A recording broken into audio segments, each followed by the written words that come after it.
Oh, hello. You're on time. How perfect. Oh, wait, do you want me to do something more scary for the camera? You are the interviewer. Perfect. I just wanted to clear that up.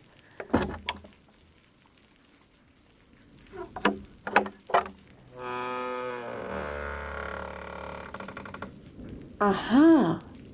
Welcome, little mortal, to my abode. Those who enter dare not leave again with all of their blood. Was that good? Great! We can have this interview in the living, or should I say, dying room. I'm too good at this. Don't include that last part. I'll seem silly. All serious. Very serious interview. Please, make yourself at home. Would you like a drink? I have Reds. I got A positive, or even AB negative. You don't know whose neck I had to suck to get my hands on that last one. I also have red wine. Or just water since you're on the job. Wouldn't want you to be under the influence whilst you were doing such an important job. By the way, let me just thank you for coming out to me. Really saves the hassle of trying to find a hotel with blackout curtains. Or trying to travel by bat. You simply don't understand the hazards of trying to fly by bat. Especially with these new airplanes and jets flying all over the place. You could get sucked into those little fans so easily. I know someone who died that way. I didn't like them, so I wasn't sad about it, but still. Oh yes, go ahead. What a cute little camera device you have. How sensitive is the microphone? I don't want to talk too loud or too quiet. That would defeat the purpose of this interview entirely. Do I need to state a name for the records? This Lilith speaking. Lilith well, I don't really know if I have a nickname. Just Lilith is fine. Let's get into these questions then, shall we? Yes, well, I must admit the main reason I agreed to this interview at all was because I wanted to clear up some of the stereotypes around us vampires. I see this as an interview to help clear the name of all vampire kind, or at least shine a light on how some of us live. I've seen some of the harmful stereotypes which I dare not name out of fear of backlash, especially the sparkly vampire one, despite it being fun to watch. Oh, and of course your amazing credentials helped. You've interviewed so many other monsters, told their stories, and well, I can't wait to share mine. I shall start from the beginning. I was turned into a vampire in 1897 by one of the original founding vampires. So, from the very beginning, I had very large shoes to fill. And I say that because the vampire that turned me was fucking huge. I mean, really tall fella. I had to look right up when I wanted to look him in the eyes, and his feet would walk into the room before he did. I'm pretty sure he was the inspiration for clown shoes. But don't tell him I said that. Vampires hold grudges for a really long time. Dracula and Carmelia are still going at it after, 100 years? More? Oh, and don't even get me started on what happened when Alucard got involved. And I've only been a vampire for 127 years, so I can only account for that long. Who knows how long they've actually been going at each other's throat. Back to the point. Becoming a vampire was pretty easy in the early days. There was no real police force. Mortals would blame mysterious death on witches, or not care too much. People died all the time back then from the silliest things. So no one batted an eye when some random neighbor disappeared or showed up dead one morning. As the years passed, it got harder to feed on people without the police getting suspicious or trying to investigate things. Nosy humans. I thought cats were supposed to be the curious ones. But after a somewhat functioning police force was made, vampires had to be more sneaky, biting from not just the neck, covering the bite wounds with other wounds, like cutting heads or arms off or just disposing of the bodies. But that was too much hassle. But of course, thanks to modern media and more positive representations, we've been able to simply ask people for blood. Although the one thing I don't like is the sexualization of us. Like, not all of us want to be called mommy or daddy whenever we want to feed.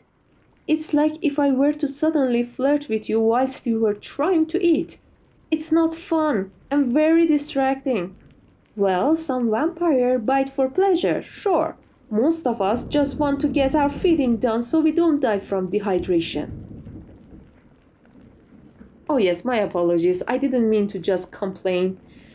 I guess the life of a vampire can be kind of isolating at times, unless you live in a close-knit community. Which, as you can kinda see, I don't, and I prefer not to. It's not like that I don't like other vampires, it's just, as I said before, we do hold grudges for a long time, sometimes over the pettiest of things. Like Miriam. What's her last name again? Baylock. Miriam Baylock. Yes, she still doesn't like me too much after I accidentally bit into the human she wanted to drink from.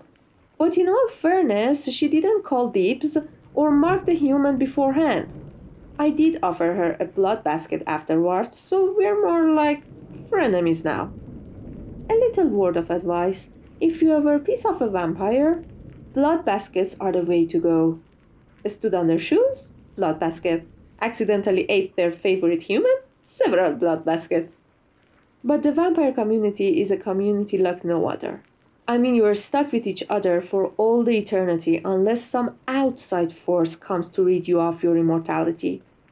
You're with each other for a long time, so you really have to work on keeping the peace as much as you can. Well, there are exceptions, of course. We were all once human, and well, vampire fights are fun to participate in and watch.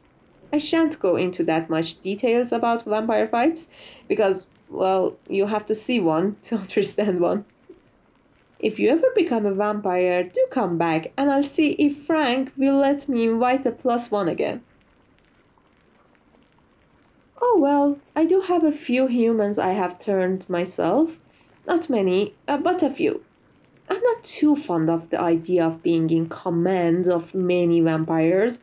I only turn those who have no other options, and even then, they only stay with me for a few decades before they fly away and start their own community, their own life, maybe even their own little families. I'm a very proud grandmother to a few little bats. Well, let me say just this one thing about what it means to be a vampire. To finish it off with a nice ending.